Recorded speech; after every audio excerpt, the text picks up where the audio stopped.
Memory transcription subject. Taylor Trench. Human colonist. Date.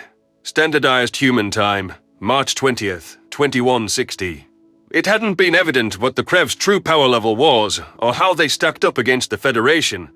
The talk of an automated fleet sounded more sophisticated than the prey-crewed, cowardly boats that stormed Earth, but I hadn't seen the fruits of their labor. It remained to be seen what weaponry and technology they possessed, and how many ships they had to their name. When Gress transitioned his vessel out of subspace, and we got our first look at Eivor and its surroundings out of the viewport, I was astounded by what I saw. What in the blazes was I even looking at? Cherise's eyes bulged in shock as well, so I knew she shared my sentiment. Fortifications were littered around the system, not limited to massive particle cannons, missile defense stations, swarms of wandering patrol drones, and some kind of asteroid slingshot. And those were just the contraptions I understood. Our ship was heading in the direction of a planet with layers of superstructures around it, something that made my jaw drop. The metal casing around Eivor reminded me of the pattern of a soccer ball stitching, with some patches opened up like a metal flower. Others were sealed shut, limiting the flow of interstellar traffic. Was this what Gress had meant by a signal dampening cage? I hadn't thought it was so literal. Wouldn't enclosing the planet create other hassles, making it an absurd design for them to choose? Gress, what are we looking at? Cherise asked, finding her voice before I did. Unmistakable pride shined in the Krev's eyes. You're looking at the cage, the outer layer of defense for Eivor. I might have understated its versatility. The panels don't just dampen signals. We can open and close them, pulling the plug on all of our junctions if needed.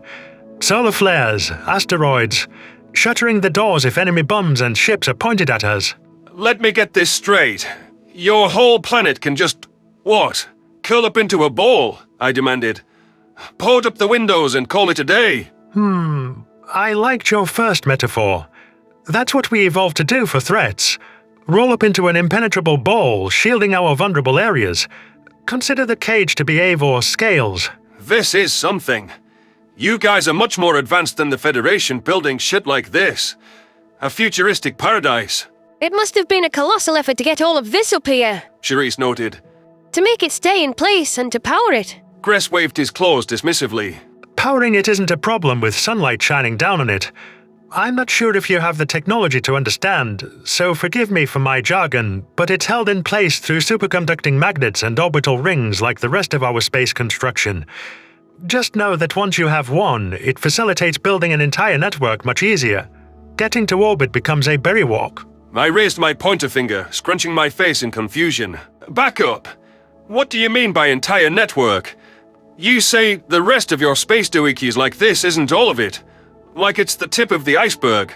I could tell you, but that would spoil seeing your faces light up when you catch your first glimpse of it. It's adorable. Wonderful. I mean, when you look happy and just express yourselves in general. Maybe Eivor can help you find some of that soul you feel humanity has lost. I leaned back in the passenger seat, kicking up my shoes on the console. Cherise shot me a look, though Gress didn't seem to mind me using his ship controls as a footrest. The Krev statement had me intrigued on what we might witness here. My imagination hadn't expanded its parameters quite far enough with Eivor, it seemed. As far as ways to hide an entire society went, this planet-wide cage already seemed a great improvement to burrowing underground like mole rats. Had Earth become aware of the Federation in time to save ourselves, it would have been a wise move to build a structure like this. Then again, since the Far Sol studied our planet back during World War II, I didn't see how we could have known before they found us. If the Krev can put something like this around Tellus, we need to pounce on that. With this kind of technology, we can stop the Federation from finding us again. Hell, the Consortium seems much more advanced than the Federation just by virtue of having drones and supertech to start with. Have they ever thought for a moment they were capable of beating them in a fight? It was a dangerous thought, one that just wouldn't stay out of my head, gazing at this bounty of technological marvels.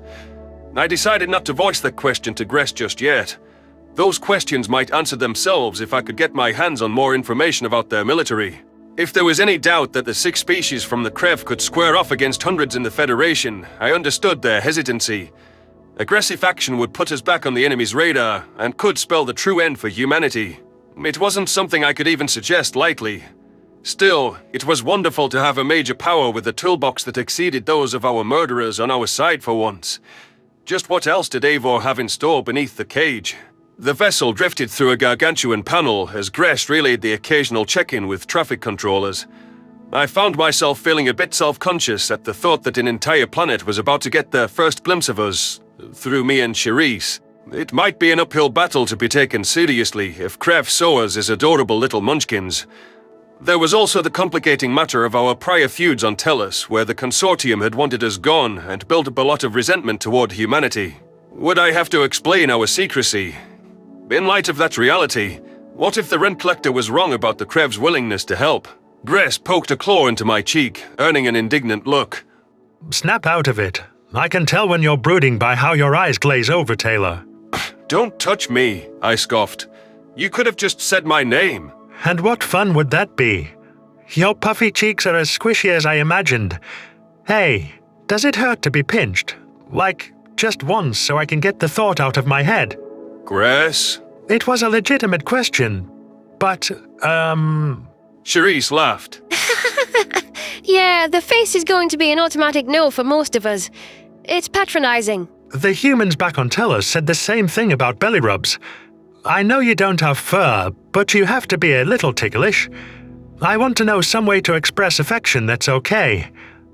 Actually, maybe you should just, look at the viewport. That's why I was trying to have Taylor come too, but the temptation is just so... viewport. No talking for Gress. Whatever's beneath this cage better knock my socks off if you want me to forget this exchange, I grumbled. It will. Look, the view should be unobstructed. The Krev sheepishly buried his head in his chest, muttering what appeared to be curses at himself.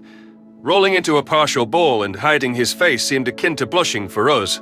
Cuteness overload had gotten the better of Gress a few times, which in a strange way made me feel better about Eivor hating us. If that was their gut reaction to us, they couldn't hate us, right? I turned my eyes to the viewport and searched for my first glimpse of the planet. I wasn't sure what I expected, but it wasn't the massive sea of floating construction that met my gaze. Beneath the protection of the cage, dozens of rotating rings at different orbits were somehow propping platforms along their lengths.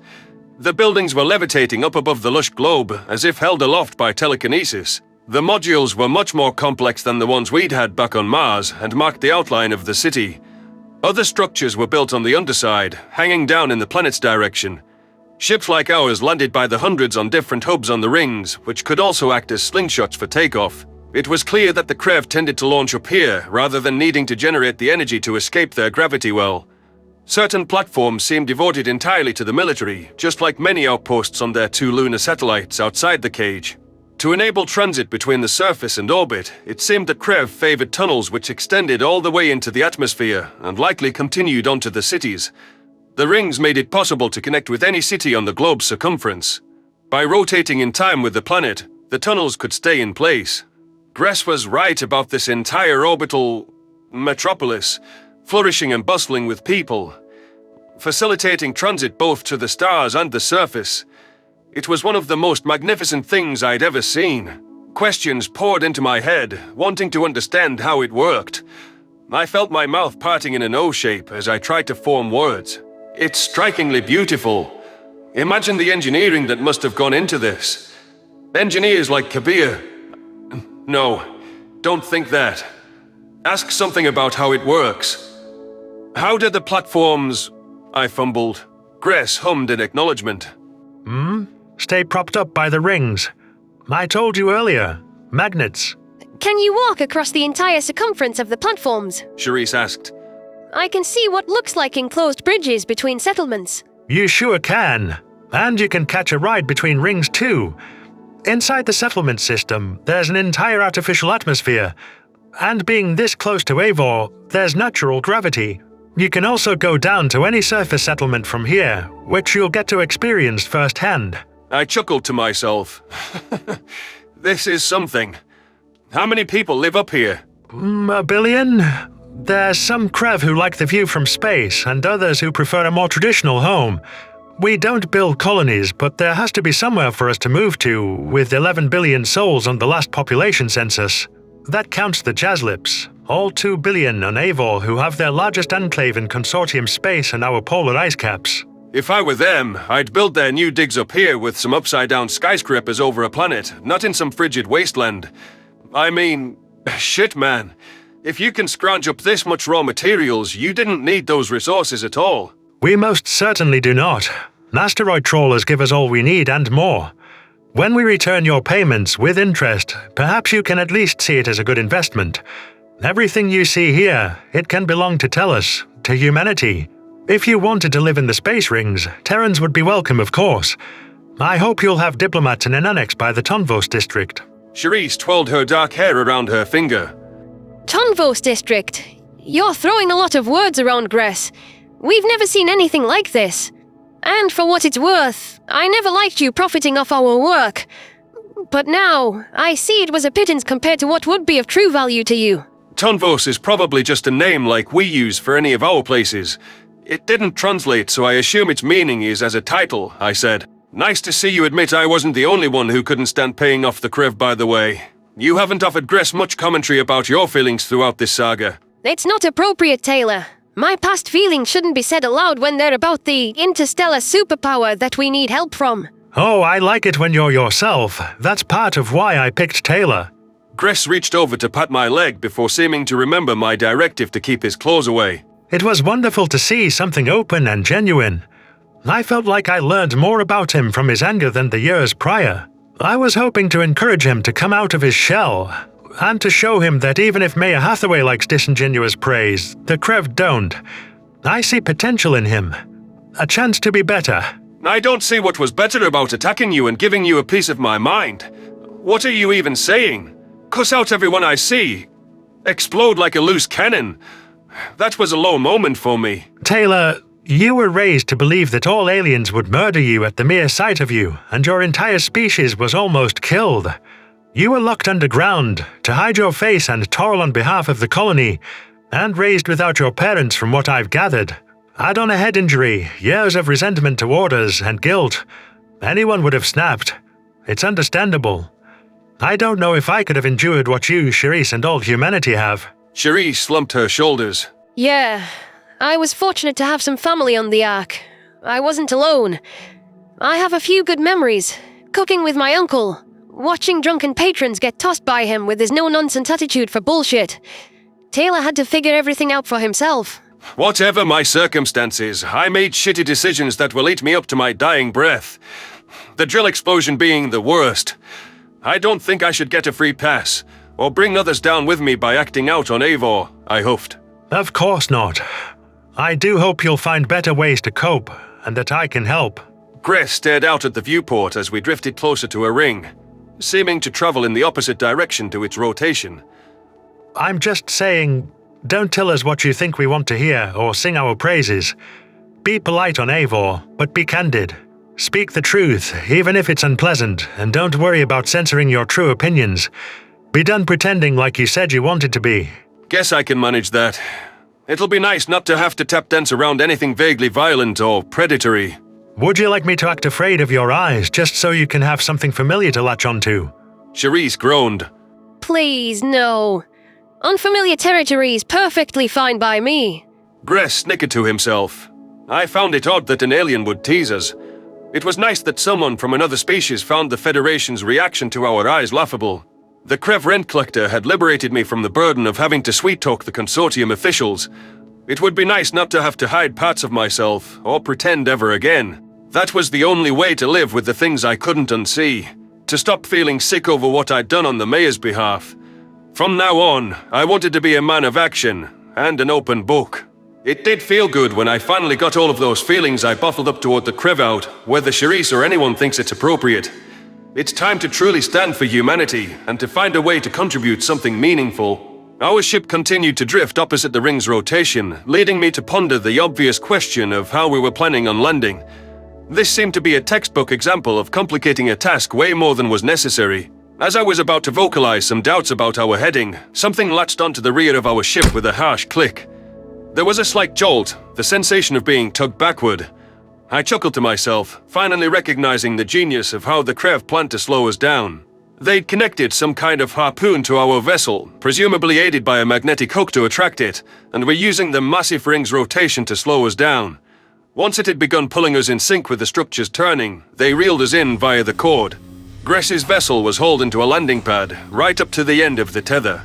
Clamps hooked onto the ship, securing it in place like a traditional docking port, before our host unfurled the landing ramp.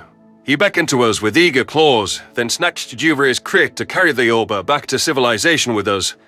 I exchanged a glance with Charisse, who granted me the resolve to stroll out alongside her and give the locals their first glimpse of an unmasked human. It would be our initial peek at them as well. Much of what we encountered up here could hint at how they went about their day-to-day lives. From what I could observe, once we disembarked, this hangar had been cordoned off in anticipation of our arrival. Krev guards toted strange guns in their grip, which I doubted utilized kinetic munitions. Armed security, something that before meeting these particular aliens I would have assumed was a human-exclusive tradition. They were sporting body armor too, though the plates looked a bit too thin to actually stop a speeding bullet. Perhaps it was designed for comfort or as an authority symbol rather than being tailored for effectiveness. Their scales varied in shades of green, from emerald like Gress's form to lime, grassy hues, mossy colors, and even turquoise. None of the personnel displayed any hostility toward us, though all eyes were turned on us. Cameras recorded the moment from the ceiling as well. The days of hiding beneath the sands were truly over. A guard approached Gress, pointing toward a connector bridge.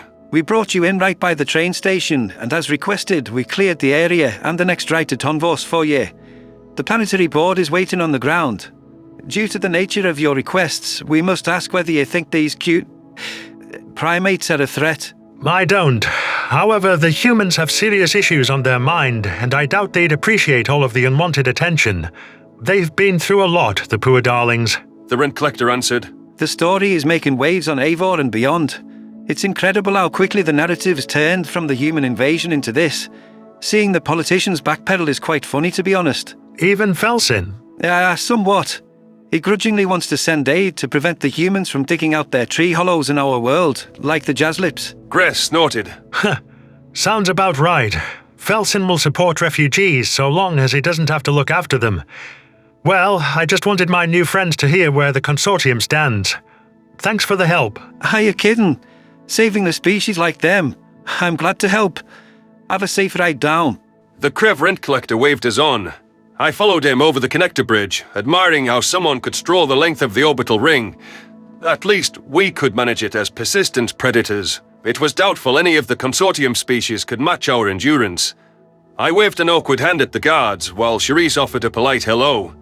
The two of us pretended not to hear them whispering to each other about how adorable we were as we trundled on down the tunnel. If Gress wanted my honesty, I needed to confront him about how irritating it was being spoken of like non-sapient beings all over again, even if the reasons were altogether different.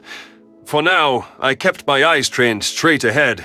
The connector bridge took us up to what looked like an ordinary train station, apart from the fact that the tracks sloped down into a tunnel. One that was at a steep incline all the way down to Eivor's surface. I gulped, wondering if this was going to be the most harrowing roller coaster ride ever built. Charisse seemed to pick up on my anxiety and tried to give a reassuring smile. I wondered if she'd seen how far down this train was heading.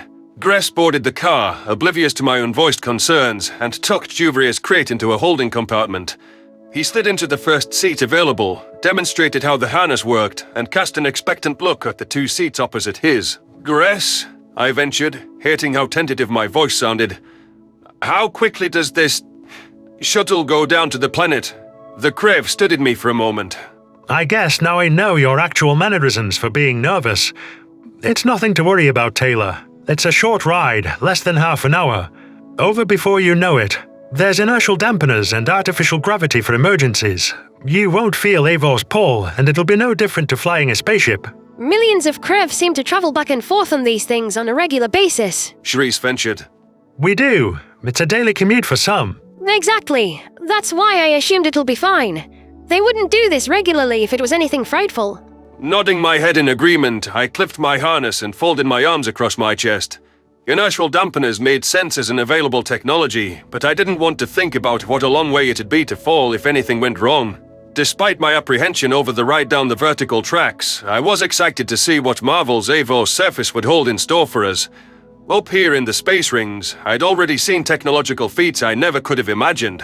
The sooner we were on the ground to request some of those gifts for ourselves, the sooner humanity's new future began.